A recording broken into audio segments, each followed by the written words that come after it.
Et bonjour à toutes et à tous, ici du coup Monsieur Marié pour votre continuité pédagogique. On est sur le programme de première spécialité SPC, sciences physiques et chimiques, chapitre numéro 8, ou premier chapitre de la partie 2, mouvement et interaction, donc le début de la physique, de la mécanique. Interaction fondamentale et notion de champ, on va voir ce que c'est un champ, qu'il soit électrostatique ou qu'il soit gravitationnel. On va avoir un petit peu d'interaction électrostatique et gravitationnelle également, forcément. On va juste pas voir les forces d'interaction fortes et faibles. Ça, c'est hors programme, on verra pas, donc on verra que 2 des 4 interactions fondamentales. Les notions de champ, c'est un petit peu compliqué, mais on va essayer de définir le plus simplement du monde. D'ailleurs, vous avez une représentation du champ magnétique terrestre qui est là en fond, qui est super jolie, et qui a amené, c'est lui qui est à la base de l'interaction avec les vents solaires qui donne lieu à la naissance d'aurores boréales que vous avez pu admirer le week-end dernier sur la France entière. Je vais pas discuter sur comment ça se passe. Si vous voulez voir très simplement, vous avez plein de sites dédiés pour ça, mais en gros, c'est le fait d'avoir les fans solaires qui rentrent en collision avec le champ magnétique. Ça crée, en fonction de l'altitude à laquelle vous avez cette interaction, une couleur due à ce phénomène. Et d'ailleurs, par exemple, ici, vous l'avez en vert, là, au niveau du S interaction. Donc les vents solaires qui rentrent en interaction ici avec le champ magnétique terrestre. Voilà, petit aparté, mais je vais pas plus loin que ça. Interaction électrostatique, qu'est-ce que c'est? Alors, c'est une interaction qui rentre en jeu dès lors que la particule présente une caractéristique bien précise, et ce qu'on appelle la charge électrique. D'ailleurs, vous avez une charge électrique, vous pouvez être soumis à n'importe quel champ, influence ou interaction électrostatique. La charge électrique, c'est quoi? C'est une propriété qui est intrinsèque de la matière, c'est le fait d'avoir un proton ou un électron qui est chargé positivement ou négativement, et d'avoir des atomes ou des molécules qui ne présenteraient pas le même nombre de charges électriques positives et négatives, d'électrons et de protons, et qui se voient donc être plutôt rappelés sous la manière d'ions atomiques ou d'ions moléculaires. Dès lors que vous n'avez pas le même nombre de protons et d'électrons, vous n'êtes plus neutre, ou alors si vous avez juste un proton ou un électron, vous êtes électriquement chargé, et la charge va dépendre du nombre excédentaire de protons par rapport à d'électrons, ou l'inversement. Ok? La charge électrique, elle est toujours notée Q minuscule, et son unité est le coulomb, grand C. Ça, c'est toujours la même chose, et ce sera toujours pareil. La charge élémentaire, on l'a vu en seconde, c'est la plus petite valeur que peut prendre cette charge électrique Q. Et elle vaut 1,6 10 puissance moins 19. Attention sur mon diaporama, le moins 19 il n'est pas en puissance, parce que j'ai pas réussi à le mettre, mais mettez-le en puissance, vous, si vous recopiez le cours à la maison. Hein. Donc E, 10 puissance moins 19 fois 1,6, ça c'est la charge élémentaire, on peut pas prendre une plus petite charge élémentaire, c'est pas possible. Bon, après, vous allez voir qu'il y a des quarks, etc., on peut avoir 3 demi ou... Enfin, pardon, 1 tiers ou 2 tiers de E, mais ça, c'est pas la question.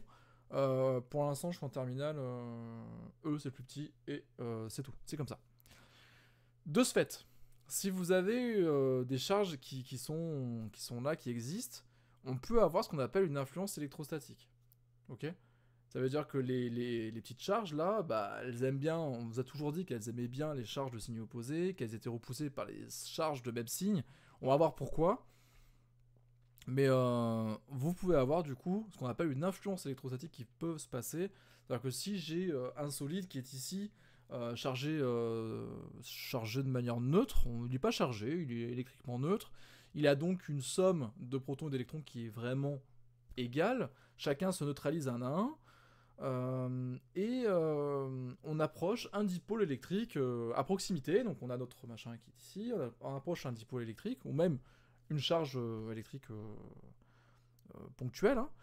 Et bien, le fait que cette charge électrique n'aime pas les charges de même signe, du coup, les charges de même signe vont faire quoi? Elles vont aller de l'autre côté, là où ça déstabilise le moins le système, et les charges, opposées vont rester du côté, ici, du côté de l'influence électrostatique, du côté de la perturbation. Et ça, ça va amener plusieurs choses. Ça va amener, par exemple, sur votre chapitre cohésion de la matière, avec les forces de Van der Waals, vous avez des créations de dipôles induits. Ça veut dire que même si mon machin il est neutre électriquement, on va avoir localement un côté qui va être un peu plus positif et un côté qui va être un peu plus négatif que 0. Et tout ça, en fait, ça va non pas modifier la charge globale du système, parce qu'il y aura toujours le même nombre de charges positives et négatives, mais localement, on va pouvoir commencer à mesurer des différences de potentiel ou des différences de charge. Et ça, c'est pas anodin et c'est pas sans conséquence sur la matière. On l'a vu en chimie et on va le voir en physique. La loi de Coulomb, elle dit quoi? Elle dit que l'interaction qui existe entre deux corps A et B qui sont chargés électriquement, l'un de charge QA, l'autre de charge QB, éloignés d'une distance D en mètres, eh bien, donne lieu à des forces électrostatiques dont l'expression, aussi appelée loi de Coulomb, sont F de A sur B ou moins F de B sur A, parce que je vous rappelle que la troisième loi de Newton, les principes des actions réciproques marchent en mécanique, mais marchent en électrique aussi, ou en électrostatique.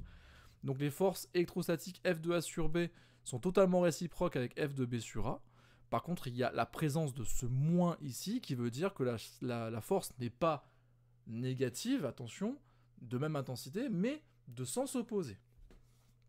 Ces forces elles sont égales à quoi? Elles sont égales à K, une constante de proportionnalité qu'on appelle constante de Coulomb. Elle vaut 9,010 puissance 9 newton mètre carré par coulomb carré, ou coulomb moins 2 si vous voulez. Ça c'est fois QA fois QB divisé par D carré. La distance en mètres séparant les deux charges électriques. Ça devrait normalement être bien comme ça, mais attention, votre prof de maths a dû souvent vous le dire, un réel ne peut pas être égal à un vecteur. Vous avez deux forces représentées de manière vectorielle, alors on ne peut pas se contenter d'un réel et il faut rajouter ce petit UAB qui correspond à un vecteur unitaire de norme 1 qui ne va pas changer la longueur de la flèche, qui ne va pas changer l'intensité de ma force, mais qui va lui donner la direction et le sens qui sont les siens. Ok ? Donc le vecteur unitaire n'est là que pour donner la même dimension vectorielle à mon résultat que pour mon vecteur force qui est au début. Voilà, c'est tout. Ça ne sert qu'à ça. Dès lors que vous commencez à calculer la norme de ce vecteur, à calculer l'intensité de la force en newton, alors la flèche ici disparaît sur les FAB ou FB-A, FB sur A, pardon. Le moins disparaît parce que celui-ci correspond juste à un sens. Les intensités, les normes sont égales, et à ce moment-là, l'UAB disparaît, il n'y a pas de problème. Vous faites comme d'habitude. Et ici, on peut bien prouver que deux charges de signes différents s'attirent. Quand vous avez QA et QB qui sont de signes opposés, le résultat de QA fois QB est négatif, divisé par D carré, c'est forcément négatif, et fois K qui est égal à une valeur positive, le tout est négatif.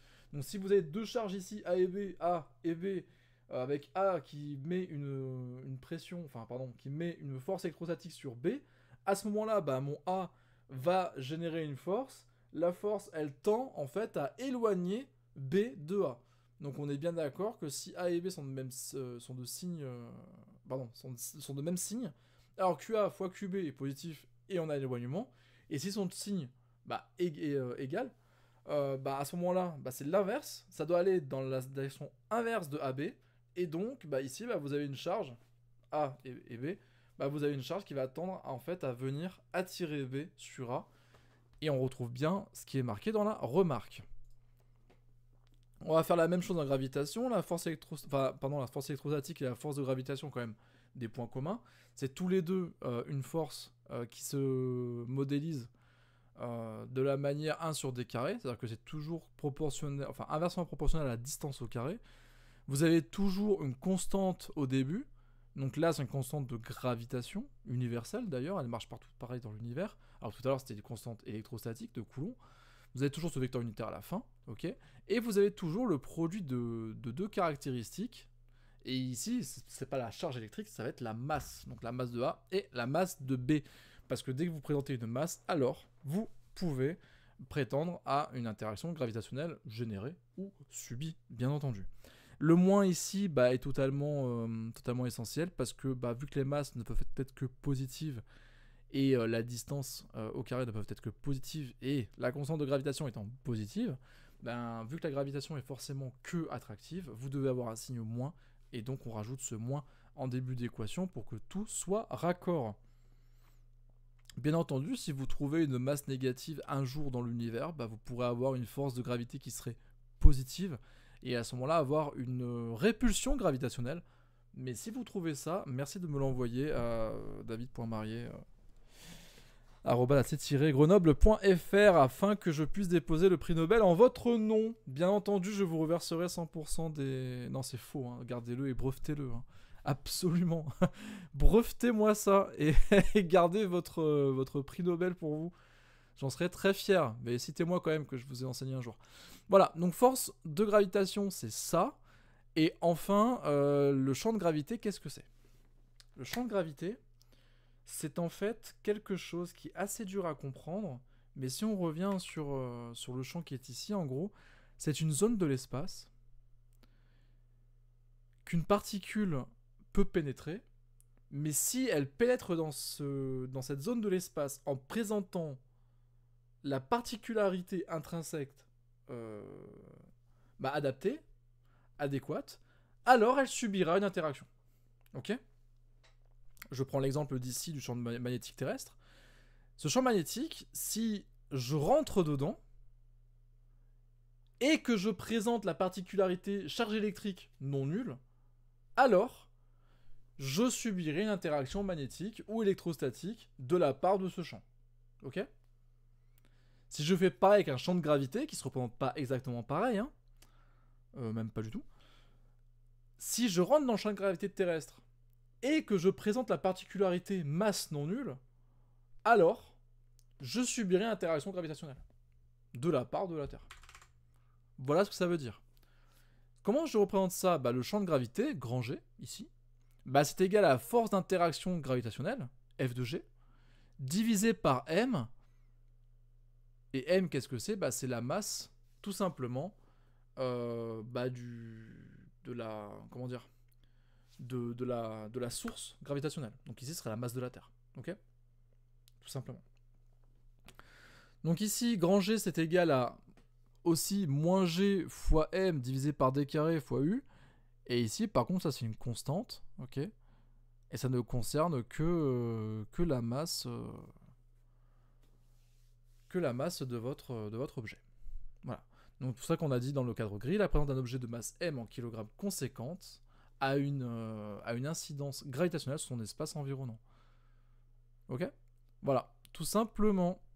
Donc dès que vous mettez un objet qui a une masse grand M, alors vous générez un champ de gravité, et le champ de gravité, du coup, se modélise par une zone de l'espace, où si une particule, n'importe laquelle, présentant une masse aussi petite soit-elle, petit m, alors elle subira une interaction gravitationnelle qui est égale à petit m fois g. Voilà. Et cette grande force, là, on l'appelle F de g. Tout simplement. Donc la constante universelle de gravitation, c'est la même que dans la force d'en dessous, hein, 6,67 10-11 mètres cubes par kilogramme par seconde au carré. Le vecteur unitaire de norme 1, vous l'avez toujours. La flèche verte que j'ai coupée ici sur mon image, ça vient de mon cours écrit, ça. Hein. Grand M, là, c'est la masse de la Terre. Petit m, c'est la masse de votre objet. La distance en mètres pour d carré, comme d'habitude. Voilà, rien ne change. Si on compare un petit peu les deux forces, vous avez quand même une ressemblance assez flagrante où vous avez une force en moins. Enfin, là ici elle est moins parce qu'elle est que attractive. Là-bas elle peut être attractive ou répulsive. Mais c'est toujours une constante universelle fois la caractéristique du A, la caractéristique du B, divisé par la distance au carré fois un vecteur unitaire. Et ici c'est exactement la même chose. C'est toujours la force est égale à une constante fois la caractéristique de A fois la caractéristique de B divisé par la distance au carré fois un vecteur unitaire. C'est exactement la même chose. La seule différence, c'est que l'interaction ne peut être qu'attractive dans la gravitation, alors qu'elle peut être aussi répulsive dans le cas de l'interaction électrostatique. Pardon. Champ électrostatique, maintenant qu'on a vu la force électrostatique et le champ et la force gravitationnelle, je reviens en électrostatique pour vous présenter le champ. Le champ, du coup, ce serait quoi ? Si on pose E comme étant le champ, et bien alors n'importe quelle particule de charge petit q qui entre dedans subit une force d'interaction électrostatique Fe. Et donc E serait défini comme étant Fe sur Q. Ok, tout simplement. Sauf qu'on a vu tout à l'heure aussi que Fe c'était Q la charge de la particule fois Q la charge de l'autre particule qui elle a une charge conséquente et donc génère un champ électrostatique. Et si je fais K fois Q divisé par d carré, alors j'ai ma force électrique petit f. Enfin, grand F petit e. Ok ? Forcément, on en déduit que le champ électrostatique E, bah finalement, si je remplace FE par la grande équation que voici, on va juste simplifier petit q et petit q ici, et il me reste quoi? Il me reste K fois grand Q fois vecteur unitaire U divisé par D carré, la distance entre les deux charges électriques. Ok. La seule particularité, c'est que le champ électrostatique a une unité bien particulière, ce qui est le volt par mètre. Ça aurait pu être le coulomb, ça aurait pu être autre chose. Effectivement, il y a plein de grandeurs qui auraient pu être, voilà, le champ électrostatique. On apprend ça par cœur. Volt par mètre, c'est ainsi qu'il est défini. Voilà. On va juste représenter les lignes de champ, quand même, ça me paraît important de vous les représenter. Les lignes de champ, vous les avez vues avec le dessin derrière qui est très très joli. Mais en tous les cas, si vous avez une charge positive qui est ici et une charge négative qui est ici, bah, les lignes de champ en fait s'éloignent de la charge positive, se rapprochent, enfin le sens va vers la charge négative. Et ici, bah, si on suppose que le pôle sud, par exemple, de la Terre est la charge positive, bah alors les lignes de champ arrivent ici, ici ou ici sur le pôle nord de votre planète. Voilà. C'est tout. Tout ce qu'il faut savoir. Ça, on peut le modéliser très vite fait en TP. J'amènerai de la paille de fer et des aimants. On verra que les lignes de champ se dessinent très très bien ainsi. Et si vous dessinez ici votre aimant rectangulaire avec votre partie positive en rouge et votre partie négative en vert, enfin d'habitude elle est en bleu, vous avez les lignes de champ qui se dessinent exactement comme ça et ça se profile très très bien. Il n'y a aucun problème. Voilà. Sur ce, je vais vous laisser. Bonne révision à vous. Le cours s'achève ici, il n'est pas très long. Et on se retrouve pour le chapitre suivant très bientôt. Au revoir.